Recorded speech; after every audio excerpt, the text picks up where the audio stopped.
মানে একে একে করে আমাদের ইন্ডাস্ট্রি শূন্য হয়ে যাচ্ছে। মানে আমরা বলতাম সোনালী যুগ, আসলে মানে আর তখন আমরা সবসময় বিশ্বাস করতাম যে আমরা যে স্কুলিং থেকে এসেছি আমরা সবসময় সিনিয়র বা মুরব্বীদের সম্মান করতাম। তো এই মুরব্বীদের মধ্যে আমাদের জীবনে যারা শ্রদ্ধেয় রাজ্জাক সাহেব থেকে আরম্ভ করে হাসান ইমাম সাহেব থেকে আরম্ভ করে আলমগীর ভাইয়া, সোহেলানা ভাইয়া, উজ্জ্বল ভাই, ফারুক ভাই, জসিম সাহেব এবং অবশ্যই প্রবীর মিত্র সাহেব, ওনার কাছ থেকে আমরা আমাদের প্রজন্ম যেই মানে সহনশীলতার শিক্ষা পেয়েছি, যেই ধৈর্যের শিক্ষা পেয়েছি। এখন তো আপনারা দেখেন যে শিল্পী বলতে আপনারা বোঝেন আমার থেকে ভালো যে শিল্পীর সংজ্ঞা কী হতে পারে। এখনকার আর আগের শিল্পীদের দেখবেন যে শিল্পী কাকে বলে। শিল্পী কেবলমাত্র তার ক্যারিয়ার দ্বারা, তার পারফরমেন্স দ্বারা কাজ করে খ্যাতি অর্জন করবে, এখানেই শেষ না। একটা শিল্পীকে শিল্পী থাকতে হলে প্রবীর মিত্রর কাছ থেকে শিখেছি, একটা শিল্পীকে একটা শিল্পী হিসেবে পরিচয় বহন করতে হলে কালকে জন্ম থেকে মৃত্যু অবধি সেটাকে বহন করতে হবে। প্রবীর মিত্র সাহেব, আমি সবসময় উদাহরণ দেই যে অনিয়ন্ত্রিত লাইফ আমাদের জীবন থেকে, আমাদের ফিল্ম ইন্ডাস্ট্রি থেকে অনেক বড় বড় মহাতারকাকে ছিনিয়ে নিয়েছে কেবলমাত্র অনিয়ন্ত্রিত লাইফ।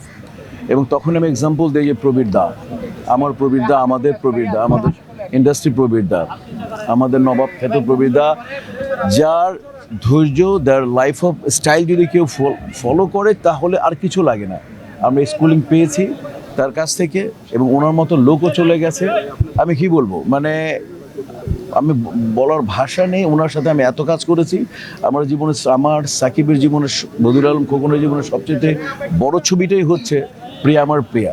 এবং ওইখানে মেইন ক্যারেক্টারই ছিলাম আমি, আমি ডিআইজি ছিলাম, উনি কনস্টেবল ছিলেন। এই যে আমাদের কেমিস্ট্রি ছিল, মানে আমি বলে বোঝাতে পারবো না যে এই ছবিতে মানে একদিন আমাকে ডেকে বললেন যে উনি সবসময় আপনি করে বলতেন। দেখেন কি ভদ্রতা, উনি কাউকেই কখনো তুমি করে বলতেন না, উনি সবাইকে আপনি করে বলতেন। প্রোডাকশন বয়কে বলতেন আমাকে এক কাপ চা দিবেন, মানে। এবং শিল্পী সমিতিতে অনেকবার ভাইস প্রেসিডেন্ট ছিলেন। মানে এখন আমার বাম পাশে সুব্রত ভাই আছে, একবার আমি কাকতালীয়ভাবে ভাইস প্রেসিডেন্ট দাঁড়িয়েছি, তার থেকে ভোট বেশি পেয়ে যাই। তো তখন আমাদের ভাইস প্রেসিডেন্ট 1-2 লেখা হতো। এই আমি আর আমার সুব্রত ভাই বললো যে মিশা কি করবো, 1-2 লিখবো? আমাকে প্রশ্নই আসে না। প্রবীর মিত্র দাদার কাছ থেকে আমি ভোট বেশি পেয়েছি, তুমি 1 নম্বরের প্রশ্নই আসে না, নাম্বারই দিবা ওখানে তুমি দাদা, ঠিক? এই তখন থেকে শিল্পী সমিতিতে আর 1 নম্বর 2 নম্বর আমার ভাইস প্রেসিডেন্ট উঠে গেছে। তো এই যে এটা শিখেছি কার কাছ থেকে? প্রবীর মিত্র সাহেবের কাছ থেকে শিখেছে। প্রিয়া আমার প্রিয়াতে একদিন আমার এইখানে আমাকে 7 নম্বরে আমি হেঁটে যাচ্ছি, একটা ছবি শুটিং করতেছি, আমাকে বলতেছে শোনেন জি আপনি প্রিয়া আমার প্রিয়া ছবি ডাবিং কিন্তু খুব ভালো করেছেন, আপনি কিন্তু খুব ভেবে চিন্তা করবেন। আমি প্রবীর মিত্র সাহেবের আমার ওয়াইফ ওনার অন্ধভক্ত ছিলেন, অন্ধভক্ত। আমার ওয়াইফ ওনার ব্যক্তিত্বের জন্য মানুষ ভক্ত, ওনার পারিবারিক কারণে ভক্ত, ওনার বললাম যে ওনার যে মানে জীবন চলার যে ধর্ম, এটা দেখে সবাই ভক্ত। এবং রাজ্জাক সাহেব থেকে আরম্ভ করে আমাদের যে ধরি, আজকে যদি আমাদের নীরবের কথাও বলি, সবচেয়ে ছোট এবং বড় প্রত্যেকেই দাদাকে ভালোবাসে, প্রত্যেকে। এমন কোনো সাংবাদিক ভাইরা মনে হয় এমন এই একটা লোক যাকে নিয়ে মনে হয় কেউ একটা কটু কথা লিখতে পারে নাই, যাকে নিয়ে একটা শব্দ আমরা কেউ আজ পর্যন্ত কোনো মানে ডিসঅনার হতে পারে এই শব্দ, এরকম কেউ ব্যাকরণিক শব্দ কেউ ব্যবহার করেনি। তা আমি মনে করি যে দাদা যেমন দুনিয়াতে এবং উনি ভাবির জন্য কি করেছেন আমরা সাক্ষী। ভালোবাসার সাক্ষী যদি হয় তাহলে উনি যদি আমরা বলি লাইলি মজনু, তাহলে আমি ওনাকে বলবো যে উনি কত বড় মজনু ছিলেন ভাবির ব্যাপারে আমরা জানি। অল্প কয়েকজনের সাথে উনি ক্লোজলি কথা বলতেন এবং ওইভাবেই তার ছেলেমেয়েরাও তার শিক্ষা এবং দীক্ষায় দীক্ষিত হয়ে প্রত্যেকটা ছেলেমেয়ে স্টাবলিশ, হাইলি এডুকেটেড, সবাই ভালো আছে।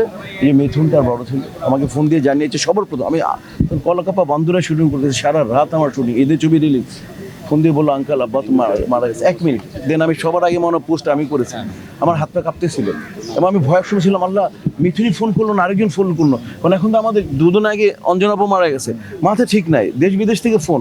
এখন আপনাদেরকে বলি, আর এখন ট্রোলের যুগ, কিছু হলে ট্রোল হয়ে যায়, মানে আমি ভয়। তারপর দেখলাম যে না ঠিক আছে, না আবার নাম্বার চেক করে দেখলাম না মিথুন আঙ্কালই ফোন দিয়েছে। তো বলবো যে মানে আপনারা সবাই মিলে, দাদা চলে গেছেন, আমি একেবারে বলতে পারি দাদা যে ব্যক্তিত্ব ছিলেন, দাদা যে আদাকারী ছিল, যে মানবিক মূল্যবোধ ছিল, দাদা অবশ্যই আল্লাহ তাকে বেহেশতের অন্যতম জায়গায় স্থান দিবেন, আর তার ছেলে মেয়েগুলো যাতে এই তার বাবার এই মানে এই শোকটা যে সহ্য করে সেই আল্লাহ তৌফিক দিক, এই দোয়া করি এবং তার বিদায়ী রুহের মাগফিরাত কামনা করি। আপনারা সবসময় ইন্ডাস্ট্রিতে লিজেন্ডের পাশে ছিলেন, ইন্ডাস্ট্রির পাশে ছিলেন, আপনাদের কাছে কৃতজ্ঞতা, আপনাদের কাছে কৃতজ্ঞতা শেষ নেই। দেখেন আপনারা এত, কিন্তু আমি তো এক্সপেক্ট করতে পারি আজকে তো অনেক শিল্পী থাকা উচিত, অনেক শিল্পী থাকা উচিত না, মানে মানে কষ্ট লাগে, কিন্তু মানে এটা আর বলতে পারি না, মানে কাহা তাক না বলা যায়, মানে খুব কষ্ট লাগে। তাইলে আমরা ইন্ডাস্ট্রি মানে লাগবে না, আমি মারা গেলে আমার ছোটরা এই সনিরা এরা ছোটরা আসবে না, যদি এটা না আসে তাইলে এত ইন্ডাস্ট্রিতে এত সময় দিলে 39-40 বছর আমার হয়ে গেছে, দাদারা দিয়েছে প্রায় 50-60 বছর। তো এইটুকু শিক্ষিত যদি মানুষ না পায়, নিজের পরিবারের কাছ থেকে যদি না পায়, তাহলে বিষয়টা আসলে মানে মানে হতাশা জনক। যাই হোক,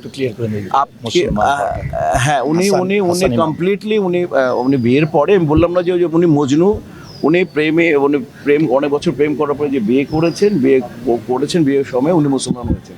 ওনার নাম ছিল হাসান ইমাম, রাইট? এবং তার প্রত্যেকটা ছেলে মেয়ে কিন্তু তার ইসলাম নামে দেখবেন, প্রত্যেকটা ছেলে মেয়ে কিন্তু তার ওইভাবে উনি দীক্ষিত হয়েছেন। এবং তার আজকে ইনশাল্লাহ জানাজার নামাজ হবে আমাদের বাসজাওয়ার এইখানে, জোহর এইখানে হবে, এরপরে চ্যানেল আইতে চলে যাব আমরা, ওইখানে একটা নামাজ হবে, তারপরে সোজা আমরা আজিমপুরে যাবো ইনশাল্লাহ দাফন কাফন করতে। আপনার সবাই দোয়া করবেন। এই যে এটা কার নামাজের জন্য সবাই চলে।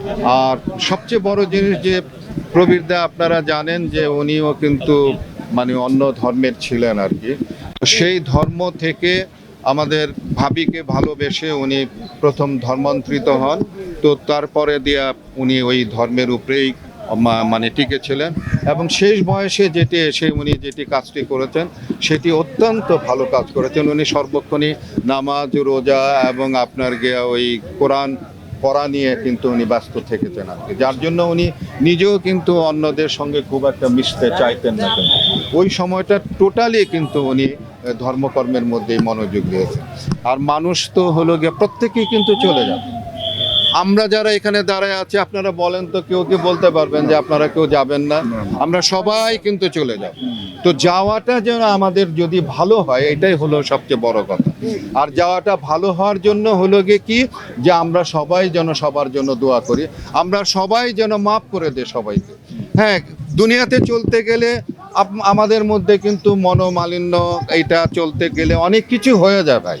হ্যাঁ, এটা কিন্তু স্বাভাবিক, কিন্তু এটাকে স্বাভাবিক করে নিয়ে আমি বলবো যে প্রত্যেকটা মানুষ যেন একটা যেন চিন্তা করে যে এই যে একটা মানুষ চলে যায়, আর কিন্তু দুনিয়াতে তার কোনো সম্পর্ক আর থাকবে না। কিন্তু তো যে কারণের জন্য কোনো সম্পর্ক যেখানে থাকবে না, সেখানে আমার সঙ্গে কি একটু করলো সেইটুকু আমরা যদি মনে রাখি, তাকে যদি মাপ না করে দেয়, তাহলে কিন্তু এটা কিন্তু অত্যন্ত আমি বলবো যে এটা দুঃখজনক।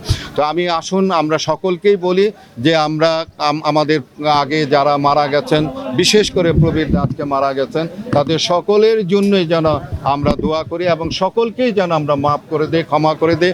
এবং আজকে আপনাদের মাধ্যমে আমি আমার নিজের গুনাহ খাতা আপনাদের সঙ্গে অনেক সময় অনেক দর্শকের সঙ্গে অনেক সময় মিজাজ ঠিক থাকে না, অনেক কিছু বলে ফেলেছি। আপনারা সাংবাদিক ভাইরাও যারা আছেন তাদের সঙ্গে হয়তো অনেক সময়